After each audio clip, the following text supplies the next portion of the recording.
Okay, so let's go back to the complexity problem. See, I actually think it's in some sense, it's the fundamental problem. When you read about the terror management theorist types, they think that death is the fundamental problem. And that's a good argument, because it's definitely a fundamental problem, but I think it's a subset of the complexity problem. And the reason I think that is because sometimes people's lives become so complex that they'd rather be dead. So, and the reason they seek death through suicide is to make the complexity go away, because complexity causes suffering if it's uncontrolled. You know, things just get beyond your control. What you learn if you're going to be a psychologist is that people come to you with mental illnesses, and that's almost never true. People come to you because their lives are so damn complicated they cannot stay on top of them in any way that doesn't make it look like they're just going to get more complicated.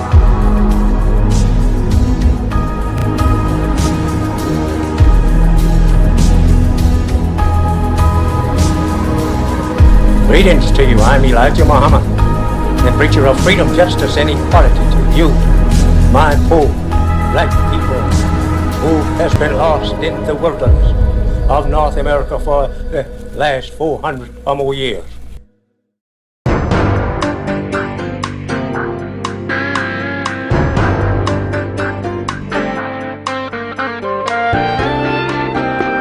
My sisters, the queens of the planet. Who are you, sister? I'm bitches with problems. Did God make you a whore, or did the white man's world make a whore out of you?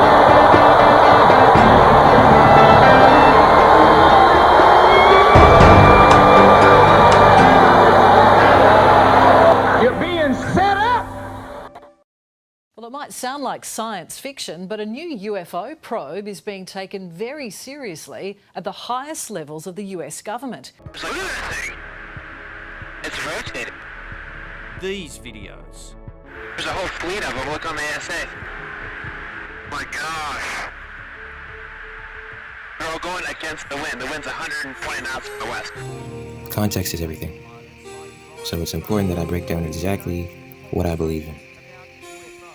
If you may or may not know, I am a Muslim, but I'm not your ordinary Muslim. I'm not Orthodox, if that makes sense. I'm a member of the Nation of Islam, a once junior FOI, Fruit of Islam, if you're curious as to what the acronym stands for. Basically, here in North America, as you know, black people have suffered and endured slavery and oppression at the hands of white people for 4 going on 5 generations at this point. In the early stages of our oppression, it seemed practically hopeless for us. I'm surprised we didn't die out, but the reason we didn't is because, well, God, unbeknownst to us at that time, had an agenda to revive us from the dead. And a clear means to doing that was when a man named Wallace D. Fard, or also known as Fard Muhammad, came to us in North America in approximately 1930. What this man did, his whole life was dedicated to literally reforming, rebuilding, and renewing, and also reviving the lost sheep of America, the black man and woman.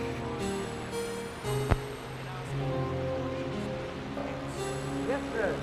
But I represent to you God in person. Yes, sir. That man speaking at the podium, that's Fard Muhammad's student, Elijah Muhammad, or we call him the messenger of Allah. And it's not that we blindly worship a man named Wallace. No, it's deeper than that. We believe as Muslims that the Spirit of God worked through his vessel. And he ultimately created another version of himself through the messenger, Elijah Muhammad. And he continued to do the same through his students, one of which is, well, the one and only Honorable Minister Louis Farrakhan. Now, how and why is this relevant to my personal story? Well, think of it like this. Think of every black leader that's ever come into existence, especially back in the day. Marcus Garvey, Martin Luther King, Andrew Goodman, Lewis Allen, James Chaney, the list goes on. They've all been killed. For what? Fighting for something that was right, ultimately for the liberation of their own people. Now, I want you to take this into consideration.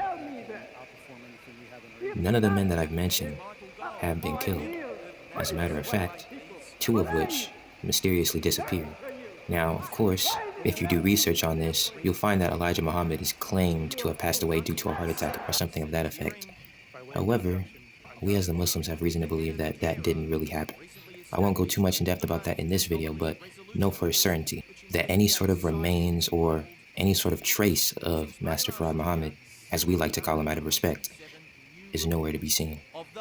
This ultimately corresponds to my point. The reason that they have been so successful in their journey to help reform the black man in America, especially during one of the most trying times in this country's history, is because they have certain abilities. Going into 2022, it felt like I had everything. I was on top of the world.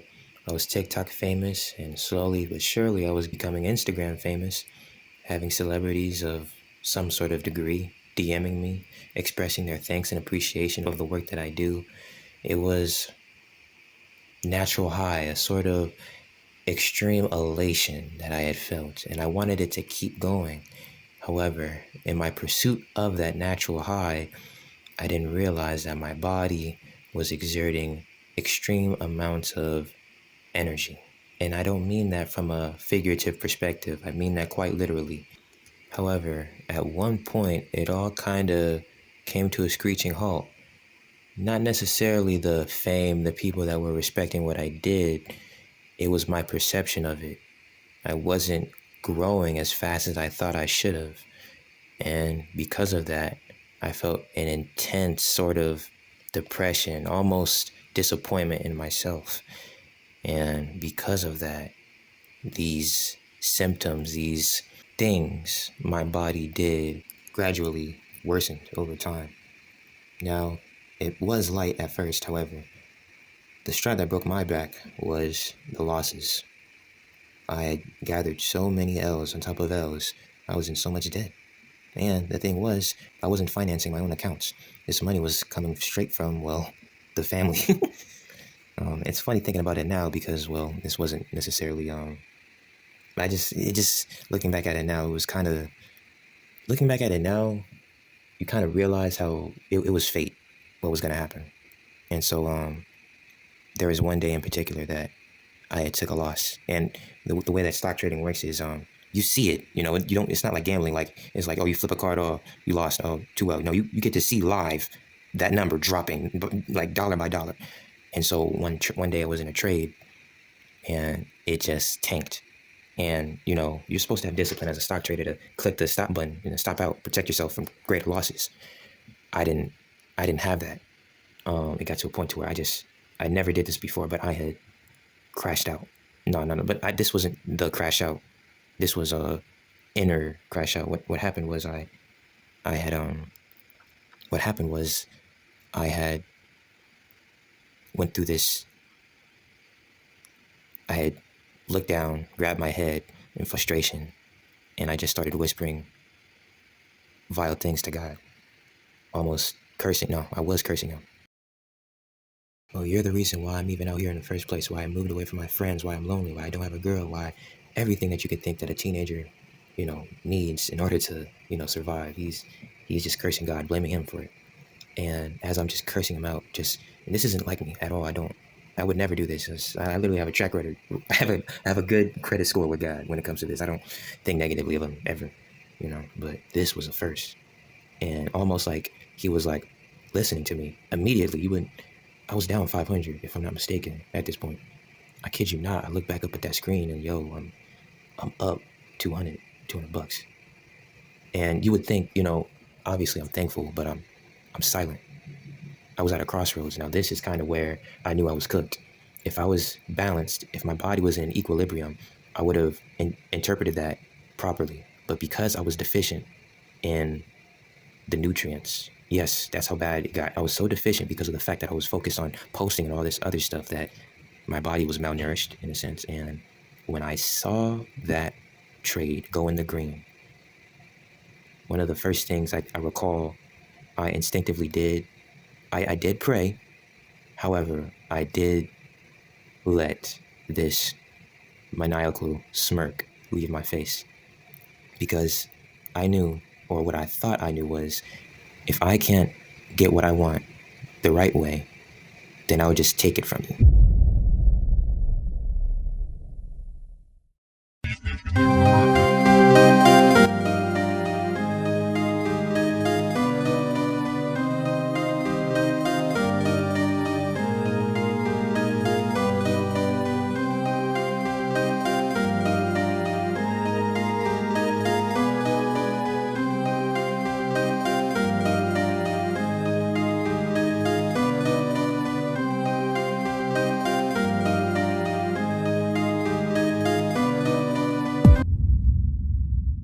Immediately, I'm starstruck. We somehow managed to have a safe landing despite what was in the air, and then I immediately call my uncle and tell him to pick me up. I rush out to the arrival gates and he sweeps me up and we head straight for the house. To my surprise, I hadn't heard any mention of what I saw on the radio, and my uncle didn't make any mention of it either, despite the blatant fire in the sky. However, I knew ultimately that, based off of my understanding of what the mothership was, it was no threat to me. However, I couldn't say the same for the other people. As soon as we touched down, I immediately greet my auntie with open arms. She's nervous, of course, because I had a very long and unexpected layover, but I thugged it out and I made it here, safe and sound. Of course, she has this somewhat maternal and mothering aspect to her, despite her being my auntie. Not biologically, of course, but, you know, she might as well be family. I drop my bags and immediately rush up the stairs. I knock on the door, and my cousin opens it, shocked. It's his birthday in a couple of days, and I decided to surprise him. Well, truth be told, we kind of planned on doing this way ahead of time, so the fact that we managed to make it out of the group chat was pretty fire. At this time, I think Call of Duty Modern Warfare 2 or 3 had just came out, so I was very eager to get my hands on this game. And, well, that kind of explains where I was that night. However, something bad had happened. I decided to do something that I normally wouldn't have done. You see, my cousin, he has these pet birds, and well, he doesn't know this, but I have a somewhat extraterrestrial ability with birds.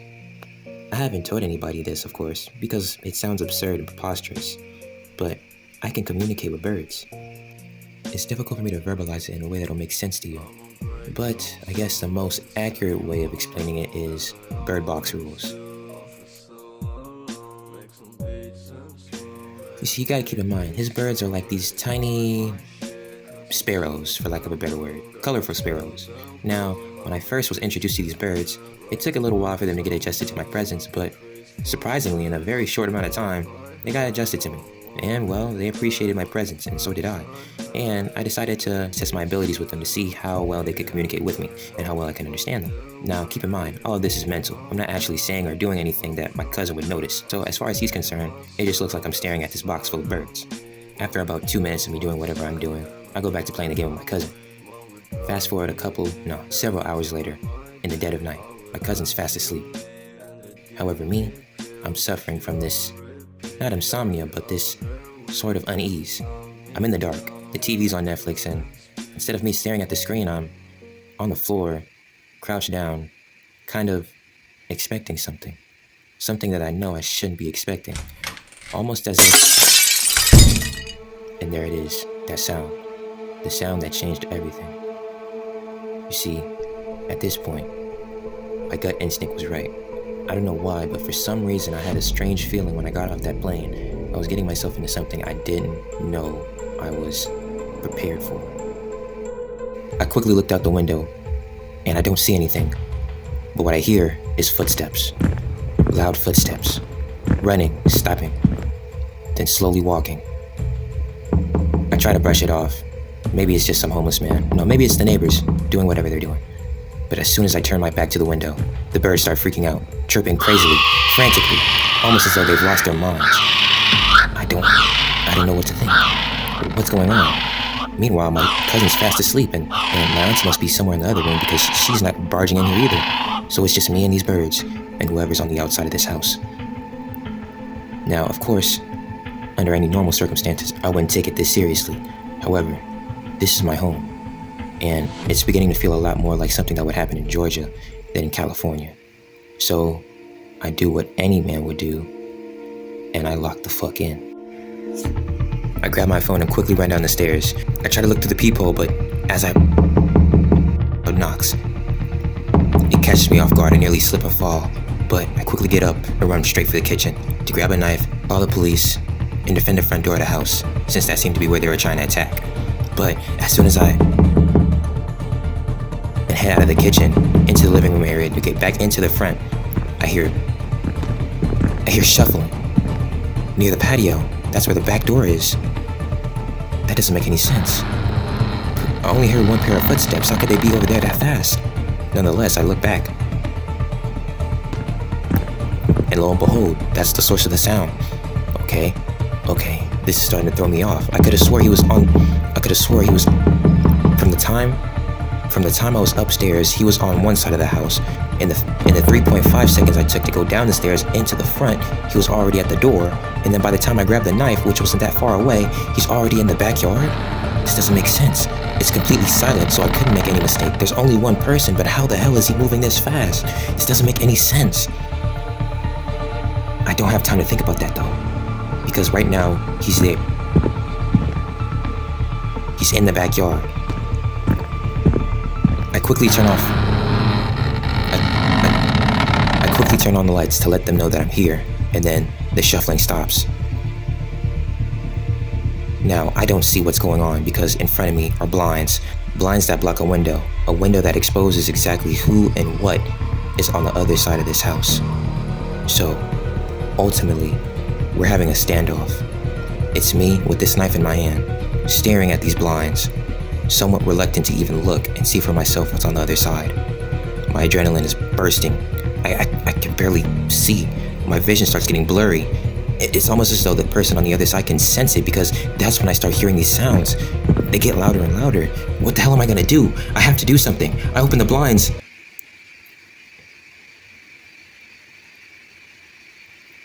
What?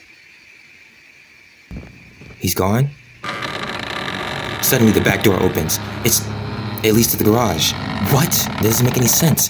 The garage was closed. How could he? I don't have no time to think. Suddenly the lights turn off. The alarm goes off. But nobody's making any sound. It's like I'm still in here by myself. I'm so filled with adrenaline that I don't even think to look and attack the person that just broke in this house. I went straight upstairs. My first plan was to warn everybody what was going on, despite the loud alarm going off. But it's hard for me to focus. I'm so scared. That's when I remember. Upstairs near the AC is this monitor that shows the cameras of everything that's going on. But by then it was too late. He snuck up on me from behind, but I didn't go out without a fight. We're struggling. However, he's incredibly stronger than me. I'm trying to fight him off with everything that I have, but it's like it's nothing. I'm starting to lose my footing. And then all of a sudden, he throws me down the stairs. I lose my bearings, but I know I have to stay sane. I know I have to stay conscious. I know I have to stay conscious in order to protect the family. Otherwise, they're gonna die. I have to wake up. And then when I open my eyes, the adrenaline starts to wear off. The lights, I realize they were on the whole time. I look in front of me. It's my other uncle and my mom. My uncle crouches down and says, "Nasser, it's just us."